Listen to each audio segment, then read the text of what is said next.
Hey. Morning. Come on, it's not that cold outside. Morning. Morning. Oh, I heard from the background said yes it is. Okay. How are you all doing? It's indeed my pleasure this morning to kick off a press conference, which is near and dear to my heart, joined by my fellow members of the General Assembly. As you all know, this is my background is economic development, workforce development, and so I'm really excited about this. I want to thank you all for coming, and what we're going to do is talk about why the Democrats in the House and the Senate are focused on creating new jobs for small business reform, and we are proud and we think we can come out of this session with some bills that will impact that in a positive nature. So I want to always tell you, most of you already know this, that remember that our number one goal in our 60-day legislation that we're in right now is to help improve the lives of all Virginians. And we're here to help get better jobs. We're here to help small businesses get more skilled workers. And it's our members that are presented legislative bills that you'll hear about. We're going to highlight a few bills later that you'll hear, and I don't want to steal any of their thunder, to talk about the ways that we can help execute and create new jobs and create the skills for employees, not only today but for tomorrow. And more importantly, focus on, and I won't say this too many times today, small business owners of women and people of color, and making their lives and their opportunities more competitive. Because that's what we are about, that's what we will be about going forward. There are thousands of high-paying jobs that are left open in Virginia where people need jobs, and we need to enact policies that promote a culture that places more value on the work that's generally on vocational training. And I'm excited to see our new secretary. Raise your hand. This is the person who's going to help move us forward, and we're happy to have her here. So I'm not going to take up a lot of your time because I don't want to steal any of the thunder of my great folks behind me. So I just want to tell you that I think that we're going to highlight 5 bills this morning, and my sheet from my boss over there. We're going to start out with a wonderful bill from Delegate Watts. Then we're going to follow with a wonderful bill by Delegate Philliphorn. I want to make sure they're all here. And then we're going to follow with my good friend Bulva, and then Delegate Ward, and Delegate Plum, and then I'll come back up with some closing comments. But I want to thank you all for coming out on this wintry day. But again, this is a great opportunity for us as Democrats to understand that we are here to grow and foster small business development. And I'll have some closing comments. I tell you what, can I deviate? Yes. For those new delegates, will you just briefly introduce yourselves? Sure. I am Elizabeth Guzman. I represent the 31st District of the House of Delegates, which includes parts of Prince William and Fauquier counties. Hi, I'm Hala Ayala. I represent the 51st District, which includes parts of Lake Ridge, Manassas, and Gale City. Okay. Delegate Watts, you're up. Right. Go.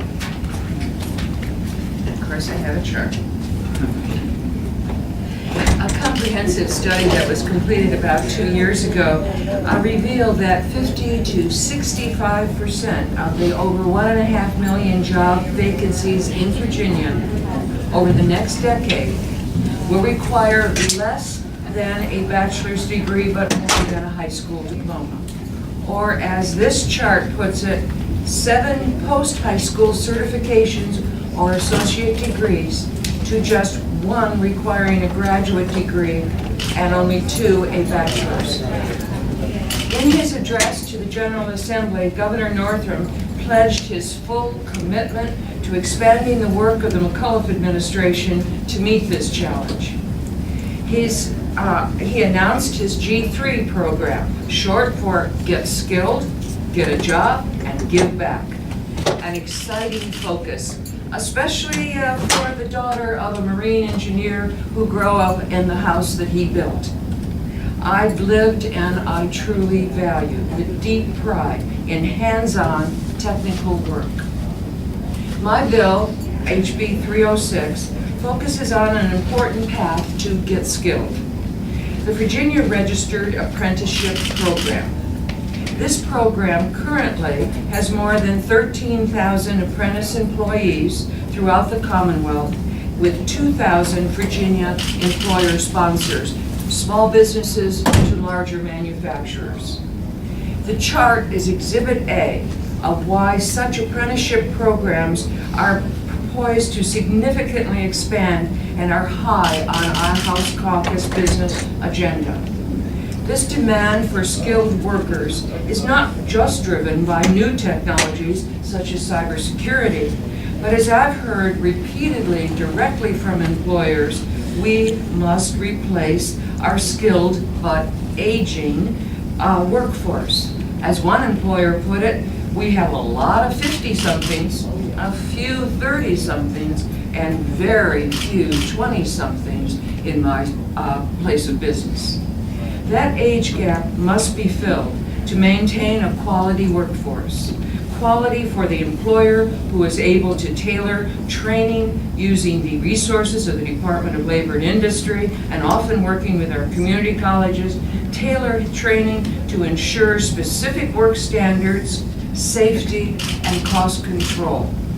And quality for the worker who is fully employed and paid during a typically 4-year apprenticeship. I want to underscore, fully employed and paid during that 4-year apprenticeship in a workplace that values his or her long-term loyalty and career development.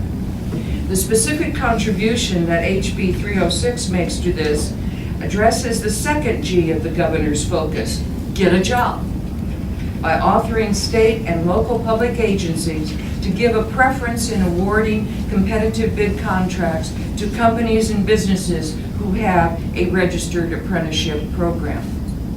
HB 306 is a win-win incentive to offer more jobs as an inducement to get more employers engaged in the registered apprenticeship program. It's also adding substance to the promise that if you get skilled as a worker, you will get a job. In closing, I want to salute the employers and unions who are increasingly committed to establishing apprenticeships. They are invaluable partners to building a quality workforce. A workforce who has the skills to earn professional salaries and live the American dream of upward mobility in those fields that Virginia economy needs, and in fields that will strengthen businesses and industries throughout the Commonwealth and meaningfully contribute to their realizing their full potential.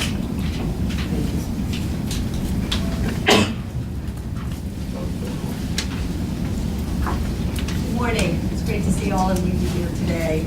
My name is Eileen Fillercorn, and I represent the 41st District. The district's all within Fairfax County.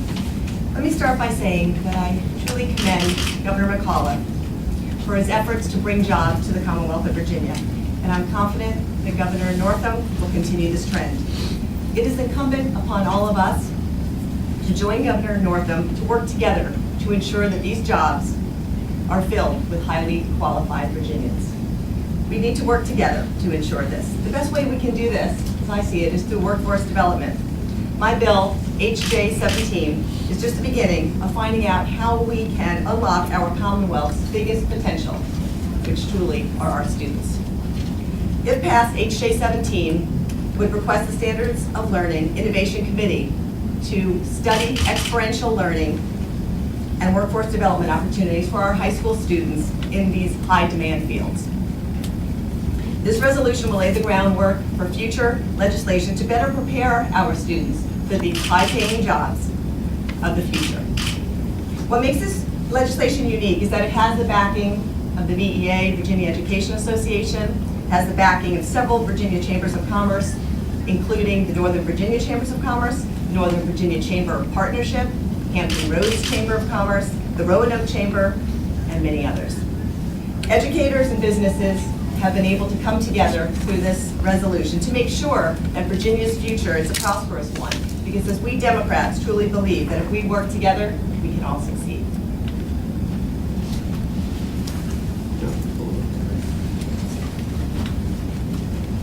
Thank you very much. I'm David Bulova. I represent the 37th District in the Virginia House of Delegates. That's the city of Fairfax and parts of Fairfax County. And it's wonderful to be here with you all today, and it's always hard to follow Delegate Watts. I do not have a chart. I love her charts. They're very, very helpful.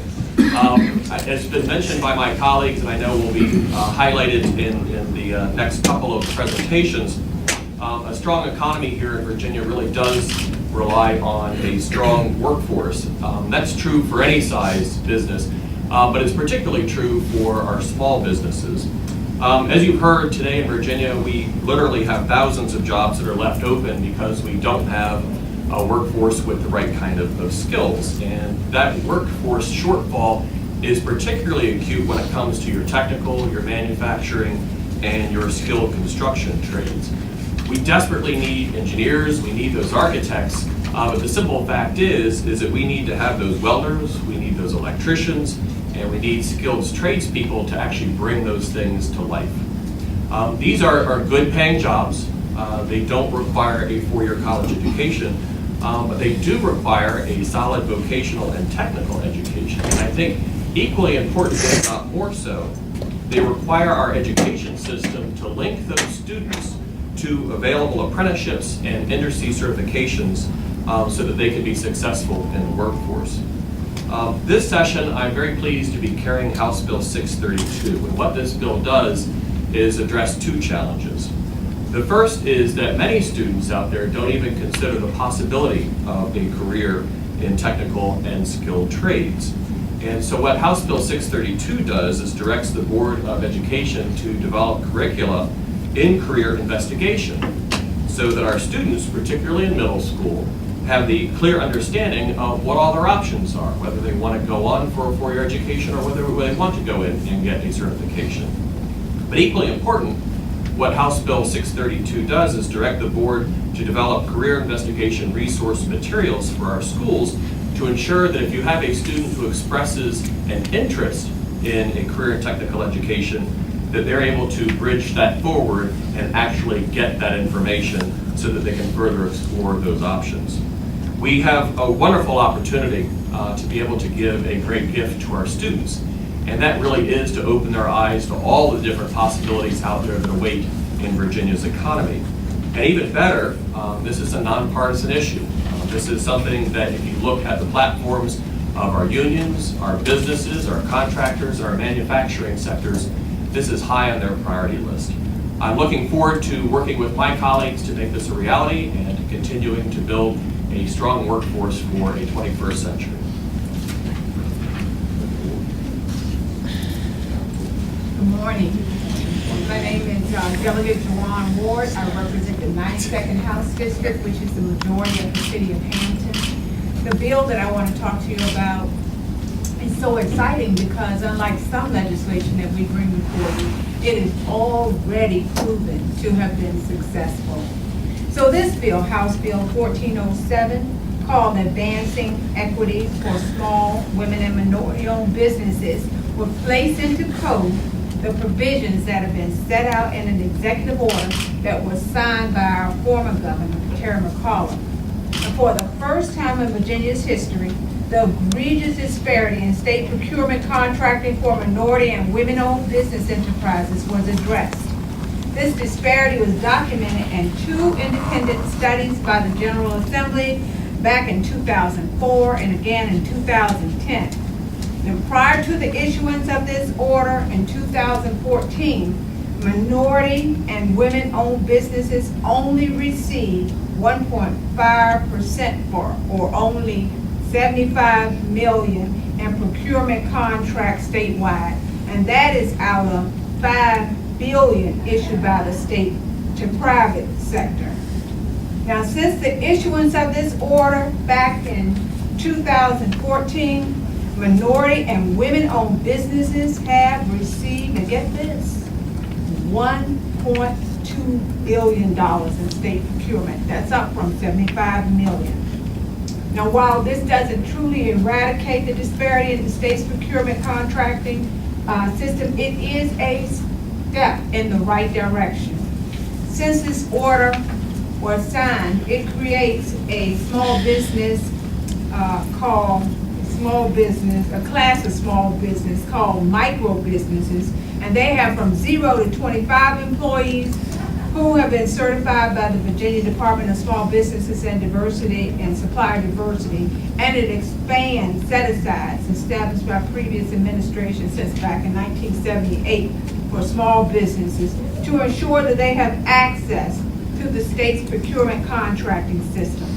And in the 1980s, these micro businesses generated the majority of new job growth in the United States, and they continued to do so during the economic downturn back in the 1990s. Not only did they absorb all of the jobs that big businesses cut, but they added another 225,000 workers. We believe that the provisions that's contained in the executive order should be incorporated into law, because we cannot miss this opportunity, and it has already been proven to be successful. Thank you. Good morning, everyone. I'm Ken Plum. I don't have a chart today, but I hold myself as Exhibit A. What I mean by that is that while you may know me as a legislator, I want to tell you also for 30 years I was a professional educator, and much of my work was around workforce training. In fact, my experience goes back so far to the improper term we would use now. We wouldn't call it manpower training then, but thank heavens we now diversify and we call it the workforce training, as it appropriately should be the case. And I'm so pleased that what Governor Northam is doing is putting an emphasis on workforce training. I see Brenda in the background with the Virginia Vocational and Career Technical Education Program. The idea of introducing children to career opportunities, such as expressed by Delegate Bulova, is a sound one. It gets folks thinking ahead of time about what it is they might want to pursue as a career, and then those careers can be pursued. While I was with a public school system, the fact of the matter is we used our public school facilities in the evening to provide extensive training in apprenticeship fields, as well as career and trade and professional careers. Those opportunities we need to take advantage of in terms of the growth of our economy. I also am pleased with the fact that we are recognizing in our public school curriculum the necessity of giving exploration opportunities as well as new career programs and so on that are being introduced. Now it turns out that the bill that I'm talking about today takes a slightly different approach to suggest that what we need to do is to make sure that our small businesses are successful. While we're looking for people being employed, some people will be employed in businesses of their own. And what we want to have is an underpinning of ensuring that they're successful. While they will do well in the marketplace, we need to also ensure that they do well when they do business with the government. And as a consequence, my bill would say that we would have a prompt payment plan, and the prompt payment plan would build on the current existing legislation to say that we would make payments in 15 days of receipt of an invoice. Now, in days gone by, there are many stories about how difficult it was to do business with the government because you didn't get paid. Those were in the green eye shade and sharp pencil days where it took a while to get that stuff processed. But let's face it, today, you can place an order today, you get it from Amazon this afternoon, and your payment will have been processed before you even get the goods. If they can do that in the private sector, we can do it in the public sector as well. It says in this legislation that we would ensure that payment occurs in small business within 15 days from receipt of an invoice. So that, we hope, will help build an economy, and we will build on the kind of workforce that we're talking about in the program generally. Thank you. Thank you, Ken, and thank you to my other colleagues. You've heard just a snippet of what Democrats are talking about helping small and minority businesses today. I encourage you, excuse me, I'm still suffering from post-inaugural things with my voice, but we want to just make sure that you understand and you would reach out to all of our colleagues in the House and in the Senate of ways that we've introduced bills to help small businesses grow. Because clearly, this is one of our top priorities. While we have looked at several of our 5 bills today of my colleagues, we have several other pieces of legislation. Read them, give us input, because as those of you who know me, we value your input. One bill that I'd like to highlight, since he's here, is Delegate Lopez has a bill, House Bill 1300, which talk to us and say, okay, is this will this make your world better? Because clearly, we are here to help Virginians ease their economic insecurities so that they can sleep better and their kids can drink harder. And we're excited to share these initiatives with you all today, because we're hopeful that all the members in the body of the House and the Senate will support these nonpartisan initiatives. Because everybody runs, the first thing we say when we run is we want to create more jobs. And we know that small businesses are the engine that drives our economy. So we want to do that. As Democrats, we want to lead that charge, and we want to reinforce the fact that we are here to listen and to help your initiative. So with that, I finished 5 minutes early. We said we'd be out here by 9. I said 5, 9. And in terms of, I don't know if there are any questions. I know all of our members have to leave to go to meetings as I do, but. Any questions from the press here today? All right, if anybody, Craig Harper? You introduced workforce development initiatives in the past. How does the change of gun affect something like this that might not be seen as controversial as something that the Republicans as guns or abortion or those kinds of things? I think that right now we are in an environment, and I will invite my other colleagues to talk, but from my perspective, I think the #1 priority we have is workforce development. You'll see us go through a change. We have a change agent in the back of the room who will help us with the administration. When we talk to our friends across the aisle, everyone talks about it. You have VEDP, the Virginia Economic Development Partnership. We had a presentation to the Appropriations Committee yesterday that talked about the one thing that we need to do is consolidate and work on talent development. Because right now Virginia is in a process that most people don't realize. A lot of our young people leave the state to go to jobs. So that's a talent drain. So if we're going to grow the economy, if we're going to be the #1 business, the #1 state to do business, we need to solve or address our talent development. So I think it's a nonpartisan issue, and I think you'll see not only legislation, but you'll see budget amendments passed for it. That is my hope and goal. Anybody else want to comment on that? Okay. Other questions from the press here today? Okay, if you're interested in a one-on-ones with any of our members, please come see me and we can set those up. And thank you all for coming out. We really appreciate you being here to talk about this important issue with us. I have some copies of the chart.